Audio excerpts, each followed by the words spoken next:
Hello, I'm Dan Myers and welcome to the Shelby Sports Show.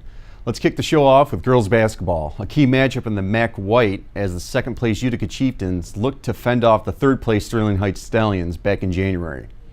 Number 10, Lindsay Michael gets the first basket of the game as she knocks down the corner jumper. Then number 10, Brenna Kassab gets the Stallions on the board as she gets around the screen and buries the wide open triple. Then Rachel Whitehead gets trapped, but finds Emily Sahoski, who knocks down the long-range jumper. This time Whitehead gets the feed from Michael, and she connects on another deep two-point jumper. Then the Stallions would start to heat up as Katie Schultz drains the mid-range jumper. Schultz then drops a dime to Kassab, and she hits her second triple of the first quarter. Now in the second quarter, the Chieftains show great ball movement as Monet Knowles gets the easy layup. Then Schultz drops another dime, this time to Tatiana Hardwick, who converts the easy layup. The Chieftains would continue working the ball down low as Sahoski finds Knowles, and she lays it up and in. Then Kassab gets a screen near midcourt, and she knocks down her third three ball of the first half. The Chieftains now on the fast break as Sahoski finds Kaylee Ebling, and she hits the runner despite the contact. Again on the attack, the Chieftains work the ball inside out as Knowles dishes a pass to Whitehead, and she dials in from long distance. This time Ebling finds Whitehead wide open on the wing, and she hits the long-range jumper. But Brenna Kassab would close out the first half as she knocks down her fourth triple of the first half as Utica takes a 25-21 lead into the halftime break. Now in the second half, the Stallions would start trying to mount a comeback as Hardwick finds Schultz, and Schultz connects on the long ball, bringing Sterling Heights back within three. But the Chieftains would completely overpower the Stallions in the second half as they closed the third quarter on a 20-3 run.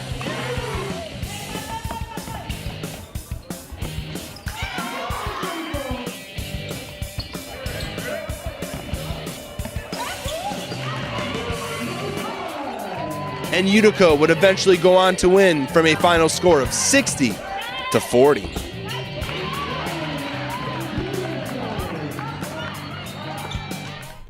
Moving up to February, Austin Lass has highlights from the MAC tournament featuring the Chieftains of Utica versus the Patriots from Cousino.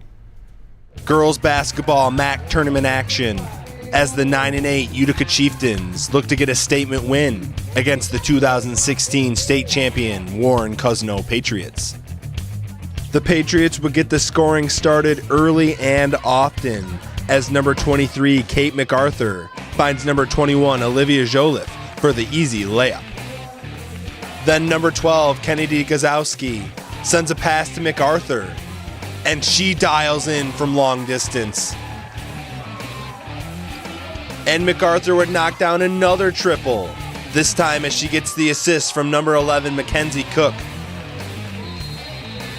The Chieftains would finally get on the board as number 22 Kaylee Ebling finds number 10 Lindsay Michael, and she knocks down the long-range two-point jumper.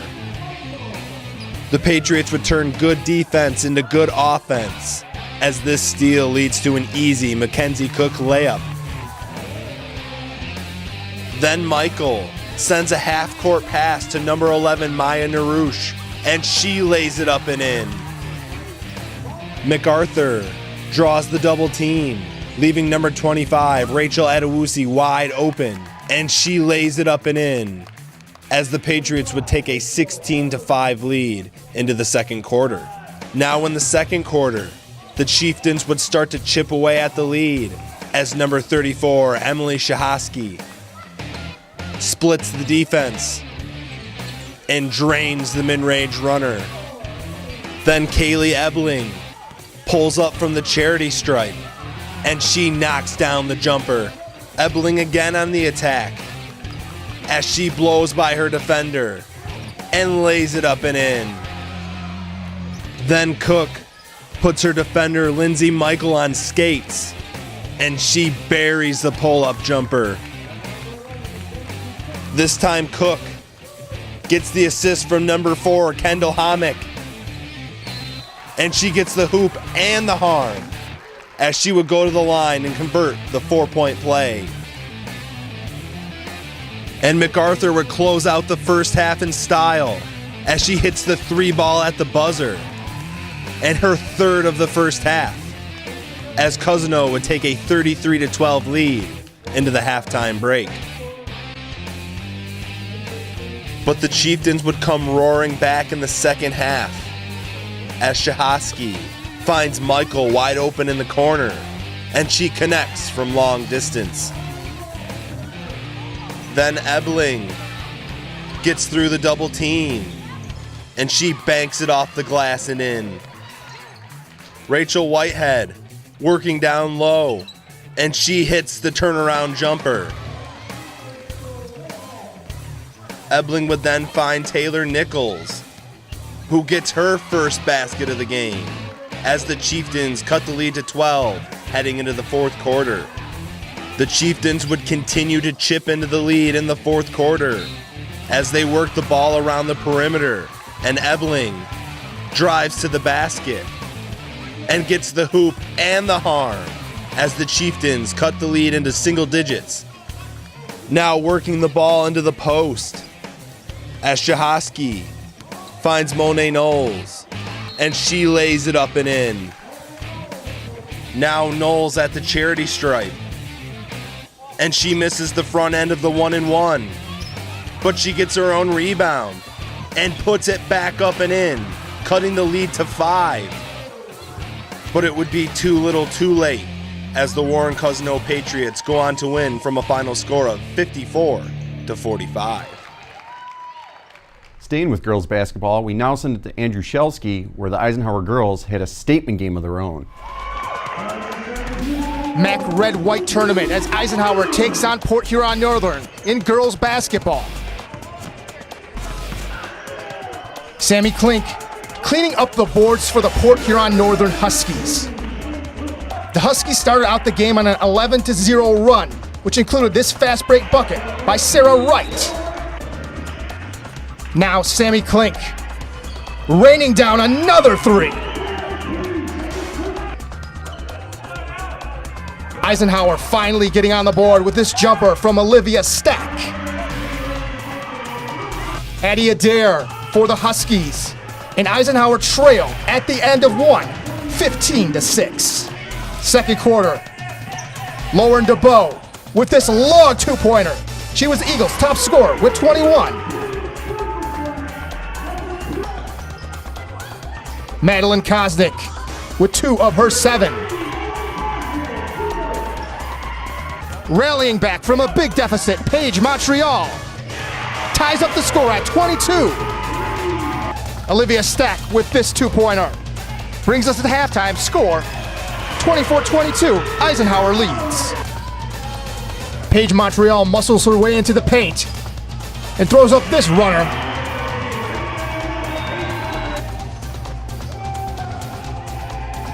Madison Adair inside to Olivia Ramsey. The Eagles clawing their way back. Off the glass and in for Malin Kosnick. And with seconds left, Lauren DeBow pulls up 3 points, and we're headed to overtime. Score at the end of regulation, Eisenhower 50, Port Huron Northern 50. Getting overtime started, Lauren DeBow. Alessandra Capuzzi adding 2 more for the Eisenhower Eagles. Sarah Wright off the glass and in for the Northern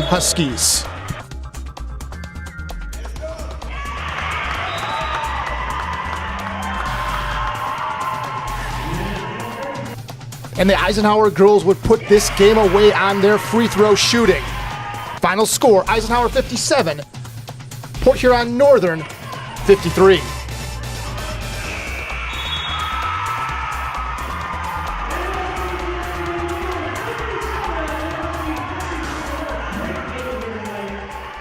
Let's head over to boys basketball where Eisenhower takes on Sterling Heights Stevenson. Eisenhower and Stevenson rekindling their rivalry on the hardwood with boys basketball.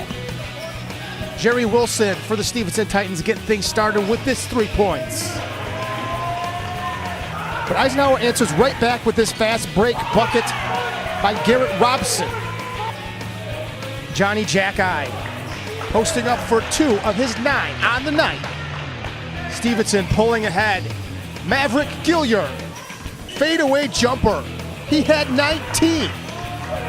Ike answers back. Dante Candelo with this runner. Ahim Hanna with 3 of his 10 points. Then Ray Sumter for the Titans. And they take a 15-4 lead into the second quarter. Ike trying to get back into it. Lorenzo Delicio raining down 3 points. After an Eagles miss, Anthony Kukai is there to clean up the boards. Maverick Gilliard working hard down low. Garrett Robson driving and scoring.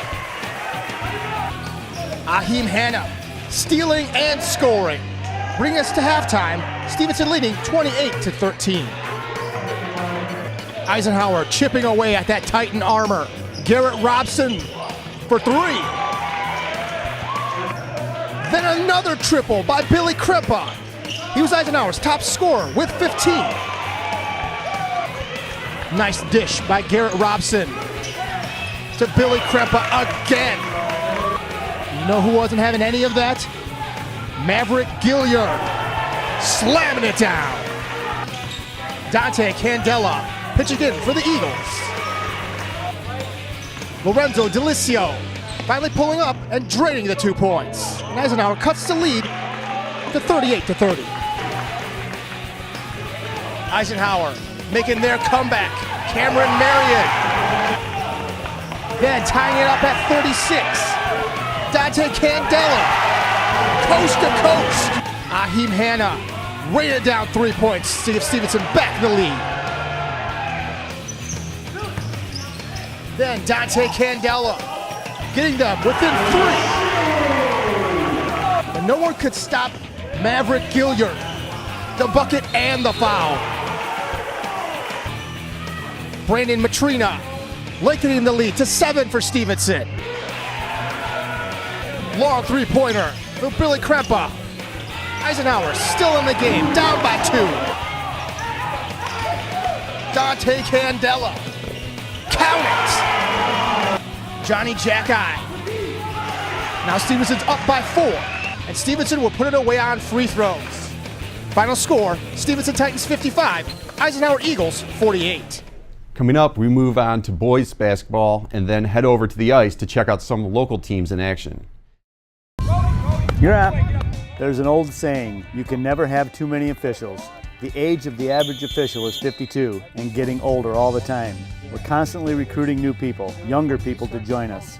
After you register with the MHSAA, look on the website to find an officials association near you. They'll put you in a position to succeed as an official. We all learned a lot from high school sports, and officiating is a great way to give back to the game. There's help wanted, just whistle. Touchdown, Shelby.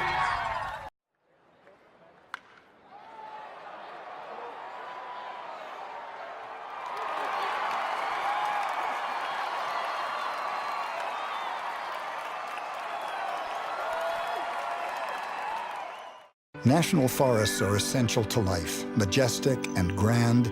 They clean our air, supply drinking water to millions of Americans, and provide homes to countless wildlife. They fuel our imaginations and inspire us to think big. Now, our national forests need us. Fires and natural disasters destroy millions of trees each year. That's why we're replanting our forests from coast to coast. Visit arborday.org. See how you can help. Welcome back. Grosse Pointe North came into town to take on Eisenhower. We now send it over to Andrew with more. Second round of the MAC Red-White Tournament as the Eisenhower Eagles take on the Grosse Pointe North Norsemen in girls basketball. The Norsemen out and running early.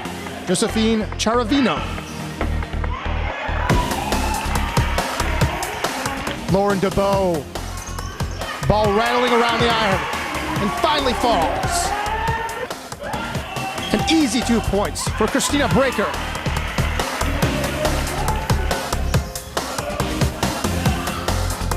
Pull-up jumper for Julia Aralt. But from baseline to baseline, Lauren DeBow taking matters into her own hands. Nice no-look pass over to Paige Montreal. From downtown, Josephine Charavino. Fast break to send us into the second quarter. Starting the second quarter, Julia Aralt driving, banks it in. Some nice defense here. Lauren DeBow picks the pocket of a Norseman and fills it up. Sarah Falloon with a bucket here, and we're all tied up going into the half, 19-19. Lauren DeBow, no-look pass behind the back to Malin Kosnick. But some nice ball movement by the Norsemen. Finally ending up in the hands of Christina Breaker. Pull-up jumper for Julia Aralt.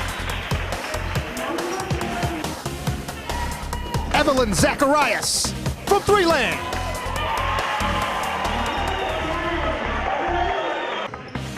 Sarah Falloon wide open down low for the easy bucket. Gabby Shorling with a three-pointer, which would have been good from the pros. More Ike pressure this time. Alessandra Capuzzi. Waning seconds of the third quarter. Julia Aralt sends it from half court, and it goes in, 3 points. And she wouldn't stop there. Aralt getting her own rebound and filling it up. But Eisenhower would not give up. Malin Kosnick, 3 points. After a Grosse Pointe North miss, Madeline Mills gets the putback.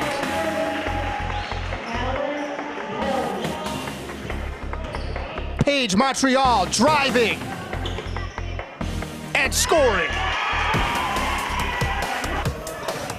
Malin Kosnick with 2 more.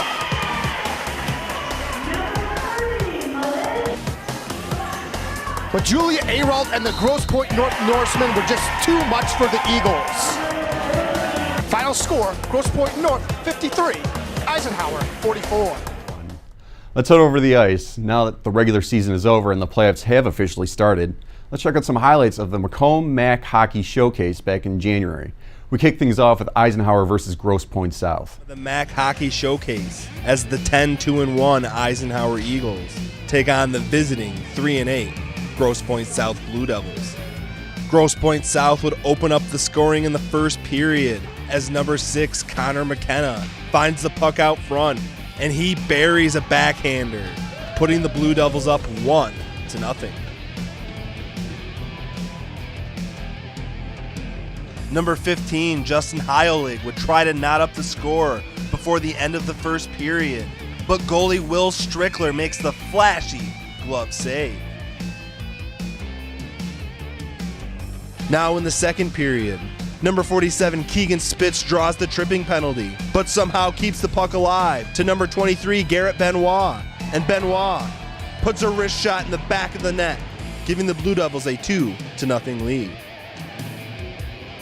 Then number 71, Jacob LaTorella, finds number 92, Matthew Haste, and Haste puts it in the back of the net on the second attempt, bringing the Eagles back within 1. The Eagles again on the break, but number 19, Michael O'Corn, gets shut down by the Grosse Pointe South defense, making it an easy save for Strickler. Now Haste plays a little give and go. Then lets one rip from the top of the circle. But Strickler is there for the save. And then he makes the kick save on the rebound attempt. Now the Blue Devils on the fast break as number 19, Andrew Yettle, skates into the zone, puts a shot on net. And number 13, Evan Theros, is there to clean up the juicy rebound, putting the Blue Devils up 3-1. The Eagles would start cranking up the offensive pressure as number 66, Michael McKay, starts the fast break, takes a shot from the faceoff circle, but Strickler is all over it as he smothers up the puck. With one more scoring chance in the second period, Josh Zaro would get a shot off and nearly cleans up his own rebound. But Strickler stands strong as the Blue Devils take a 3-1 lead into the third period. Now in the third period, the Blue Devils would look to start putting the game on ice as Evan Theros puts a shot on net. And this time Andrew Yettle is there to clean up the rebound, giving the Blue Devils a 3-goal lead.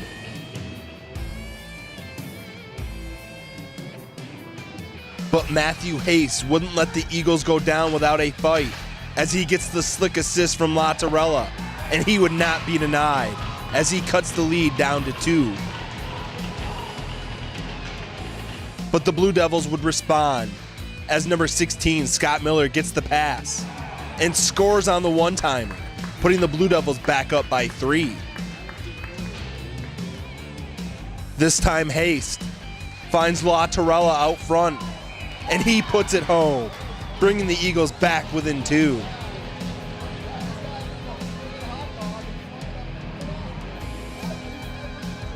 But the Blue Devils would answer yet again as Connor McKenna picks up his second goal of the game.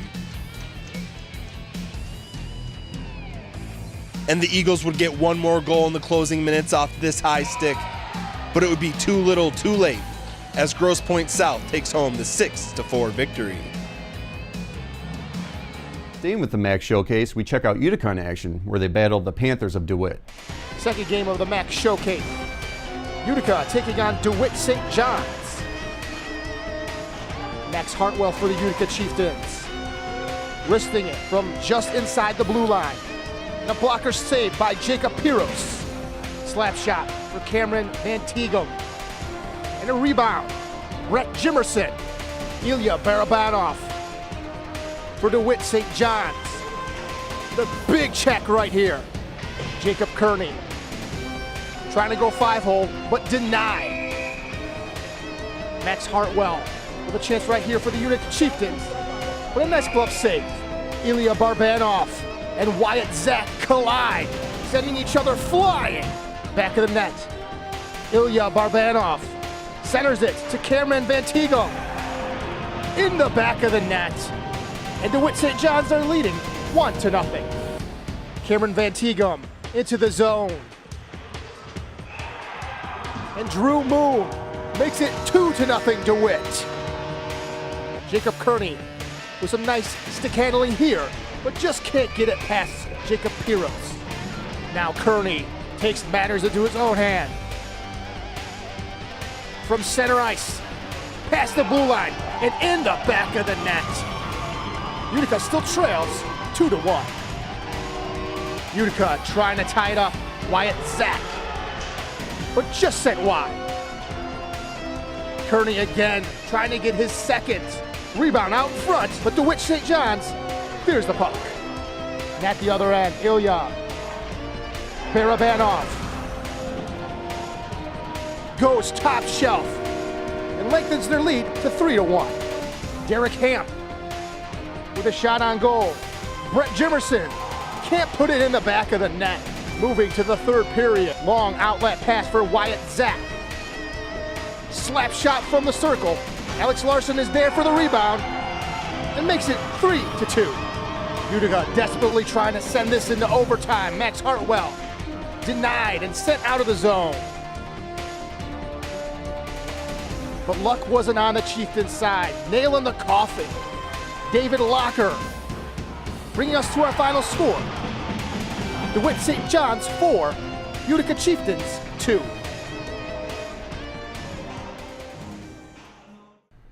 Before we go today, we here at Shelby Sports would like to honor our local sports hero, Glenn Doss.